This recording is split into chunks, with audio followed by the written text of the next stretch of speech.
Welcome to my YouTube channel. তো guys তোমরা কেমন আছো? আশা করি ভালো আছো। মাই নেম ইজ বিজয় গড়াই।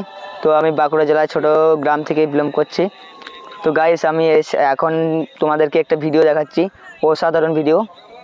তো গাইস এখানে তো আশা করি আমাকে তোমরা চিনতে পারছো না, তো চিনবে বা কী করে। তো আমি এখন আজ ফার্স্ট ব্লগ বানাচ্ছি। তো গাইস আজ একটি অসাধারণ দৃশ্য দেখাচ্ছি। ভালো লাগলে লাইক অ্যান্ড কমেন্টস সাবস্ক্রাইব করে দেবে। তো গাইস চলো দেখাচ্ছি।